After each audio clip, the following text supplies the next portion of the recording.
د حق نه ولاکه سترګې پټې کړو چې څه څوک موږ ته هغه راکوي. موږ ته نظام مهم ده، موږ ته د افغانستان امن مهم ده، موږ ته د افغانانو زندگی مهمه ده. موږ هره ورځ زړه درد کوي، تر سترګو مو اوښکې راځي چې دغه حالات وینو. په والله بالله د دغه خور چې ما ولیدله چې دا په څپړاخه ووهل شوله، زما تر سترګو اوښکې راغللې. ځکه موږ بیا موږ څه کوو چې زموږ عزتونه دغسې لوټېږي او زموږ په عزتو باندې داسې حالات راځي. نو موږ دغه 20 کاله چې د امریکا بمونو ته سرونه ایښي وو، د امریکا هر قسم ظلم او وحشت ته ولاړ وو، د څه لپاره ولاړ وو؟ د خپل ملت د عزت لپاره، د خپل ملت د سرلوړۍ لپاره ولاړ وو. باید له دې حالات نه موږ راووځو، دا نسي نور پسې ور مجبوره کړو، نور مجبوره کړو. موږ بېګا یو فیصله وکړه چې دغه پیسې راټولې کړو، یو غټه شفاخانه جوړه کړو. د څه لپاره دغه کوو؟ دا سوال کوو، ټول افغانانو ته زارۍ کوو، عذر به کوو، سوال به کوو، پیسې به ټولوو، دا شفاخانه به جوړوو. موږ د دې نظام ملاتړ کوو، د نظام سره مرسته کوو، د ملت سره مرسته کوو. خپل افغانان د پردیو له مجبوریت نه راخلاصوو. د څه لپاره دا کارونه کوو؟ باید زموږ رسمي ادرسونه ورله مخه هغه خبر یا تایید کړي یا رد کړي. نو ځکه چې یو ځل ټول ملت ته تشویش پیدا سي، یو ځل ټولې رسنۍ ورباندې وغږېږي، تخریب وکوي، زهر وپاشي، ذهنونه خراب کړي، بیا وروسته نو هغه صفایي بیا څه فایده لري چې بیا وروسته یو څوک څه پکې ووایي. نو دلته بار بار دغسې کېږي، بعضې خبرونه راسي، هغه 3-4 ورځې کته او پورته کېږي، په هېڅ غبرګون نه ښودل کېږي. بیا 4 ورځې یا 5 ورځې وروسته بیا یو غبرګون وښول سي، هغه بیا وروسته هېڅ ګټه هم نه لري. ټول خلک د افغانستان داسې خلک دي نن وروره له ماشوم نه رانیولې، نر او ښځه، ووړ او زوړ ټول په سیاست کې لګیا وي. د ټولو توجه همدغه سیاست خواته ده. داسې خو نه دي لکه د نړۍ خلک چې هر څوک خپل په کار باندې لګیا وي. انجینر وروره چېرته خپل کار کوي، ډاکټر خپل په شفاخانه کې اخته وي، بل سړی بل چېرته لګیا وي. افغانان ټول نن سیاست ته متوجه دي. نو دلته اړتیا ده چې زر تر زره ملت ته هغه حقیقت خبره باید وویل سي، هغه که ښه وه او که بده وه. نو دلته ما د دې پارک خبره نه ده کړې. که پارک بندېږي هم دا یو بد کار ده، زیاتی ده، ظلم ده. هېڅکله د ظلم ملاتړ نه کوو چې ظلم دا نه معنا چې زموږ نظام ظالم ده. هر څوک چې دا کار کوي دغسې پرېکړې دا د دې ولس په ګټه نه دي، د دې نظام په ګټه نه دي. پارک بندوي خو د پارک لپاره یو ترتیب جوړ کړه، یو نظم ورته جوړ کړه، هغلته ښځینه سکورټیانې ورته ودروه. هر قسم چې وي دغه ملت یې مني. دا ملت مجاهد ملت ده، دا ملت داسې ملت نه ده چې درته ووایي چې زه دا نه منم. نو ولې بند سي؟ دا خبره سمه ده. ما د پارک خبره نه ده کړې او دا وایم که پارک بندېږي دا معنا ده چې ښار بندېږي. نن یو پارک بندېږي، سبا ته بل پارک بندېږي، بله ورځ یو بل شی بندېږي، بله ورځ بل شی بندېږي. دا خپله ذهني یو تشویش د خلکو ته چې پیدا شوی ده. دا خلک ځي بیا وځي، د وطن نه تښتي، په هره خوا ځي، هر ملک ته ورځي، بیا ټول مشکلات او ستونزې بیا موږ ورسره په مصیبت کې. دا پرون چې موږ د یوې افغانې خور ویډیو لیدله چې یو رذیل او یو مردار یو پلیت پاکستانی په دې مخ په څپړه وهي. دا څپړه د ټول افغانستان په مخ څپړه ده. دا یوازې د موږ د یو خور په مخ نه ده. نو موږ هم نه وایو چې درته وروره دا کار یا ښه سوی ده یا دغه کار، دا کارونه باید ونه سي. دا ملت ډېر ځورېدلی، دا ملت ډېر کړېدلی. دې ملت ته باید خوشحالي ورکړل سي. دا ملت ته باید داسې یو څه وویل سي چې ملت ورباندې خوشحاله سي. نو دا خو په لوی لاس دښمنانو ته کار کول دي. خو دا نن هر دښمن ته زمینه برابره ده چې بس راځي او تبلیغات وکوي، زهر وپاشي. دا خویندې چې دلته زموږ سره په دې مبارزه او په دغه لاره کې موږ سره املا تړلې ده او د هر چا سپکې او سپورې په ځان وړي، وروره شخصي حریب ته خلک ورننوځي، کنځلې ورته کوي، توهین ورته کوي، هر قسم سپکاوی کوي. دغه خویندې ولې دا حق نه لري چې د دوی حقوق ورکړل سي؟ دا خو نسي کېدلی. دغسې خو نظام زه دا نه وایم چې زه د نظام ملاتړ کوم، زه د اشخاصو ملاتړ نه کوم. په دې نظام کې چې هر څوک خاین راته معلوم سي، ولا چې زندان ته ورباندې ځم، چې دار ته مې ښېګوي، ولا ورته ووایم چې ته خاین یې، ته غدار یې، ته خیانت کوې، ته زموږ نظام تخریبوې.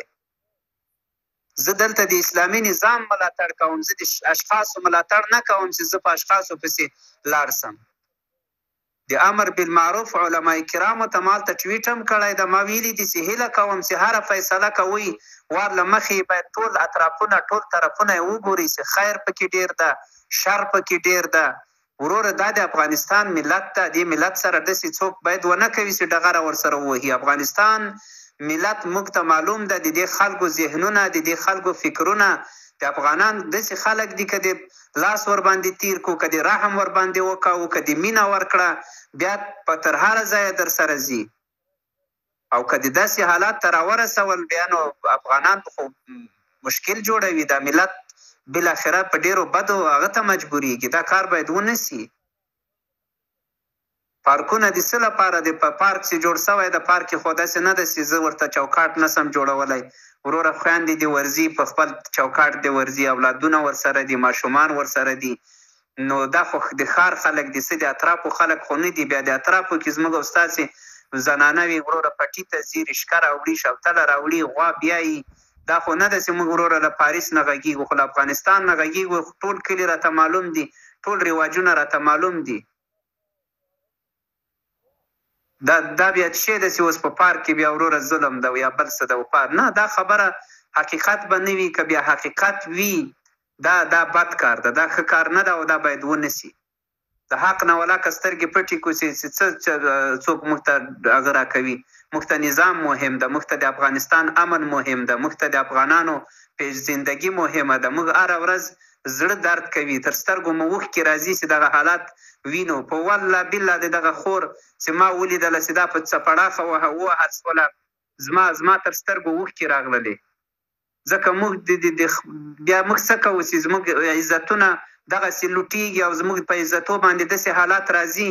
نو موږ دغه 20 کاله چې د امریکا بمونو ته سرونه ایښي وو، د امریکا هر قسم ظلم او وحشت ته ولاړ وو. د څه لپاره ولاړ وو؟ د خپل ملت د عزت لپاره، د خپل ملت د سرلوړۍ لپاره ولاړ وو.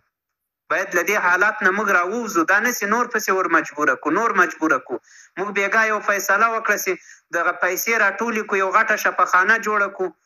د څه لپاره دغه کوو؟ دا سوال کوو، ټول افغانانو ته زارۍ کوو، عذر به کوو، سوال به کوو، پیسې به ټولوو، دا شفاخانه به جوړوو. موږ د دې نظام ملاتړ کوو، د نظام سره مرسته کوو، د ملت سره مرسته کوو. خپل افغانان د پردیو له مجبوریت نه راخلاصوو. د څه لپاره دا کارونه کوو؟ مننه او مهرباني وکړه وروره، خدای دې وکړي. مولوي صاحب هغه د داسې رسنیو د بلال کریمي نه خواهش کړی و چې د پارکو په باره وغږیږي خو هغه حاضر نه شو. مولوي صاحب کې عکسونه غواړي، زه عکسونه درلیږم. مولوي صاحب دا ښه کار نه دی چې د ټوپک سره ځي هلته په پارک کې هلته ماشومان ډارېږي. دا د افغانستان ماشومان عقده کوي. په کوم کتاب کې چې د طالب د ملا څخه عقده پیدا کړه بیا چې ځوان شو بیا دې نه میني. مولوي صاحب ته چې وایي چې دلته رسنۍ تخریب کا، د رسنیو تخریب پرېږده، بي بي سي د خپل تخریب کا، CNN د کا. په دغه اسلامي امارت کې دغه کړۍ څوک دي چې دغه موږ ته تخریب کا، د موږ امارت بدنامي وي، د موږ د شهیدانو، د موږ د کونډو، د موږ د یتیمانو څخه جفا کا، د موږ د ملت څخه جفا کا. دا امارت چې دی دا د ملا صاحب مرحوم میراث دی افغانانو ته. د افغانستان ملت اسلامي امارت غواړي، اسلامي نظام غواړي. زه دغه همیش وایم مولوي صاحب، مګر طالبانیزم موږ نه غواړو په افغانستان کې. دغه دواړې دوی مفکورې دي. یو اسلامي امارت دی چې افغانستان خلک یې غواړي، یو طالبانیزم دی چې طالب به راځي په خپل سر به پارک بندي وي، په خپل سر به مکتب بندي وي. دا موږ نه غواړو. دا د ما شعار دی مولوي صاحب درته. زه داسې افغان نه یم چې زه په خارج کې یم. زه دغه 2 میاشت مخکې د افغانستان نه راغلم، په 3 ولایتو وګرځېدم مولوي صاحب. ما خواهش دی درسه مولوي صاحب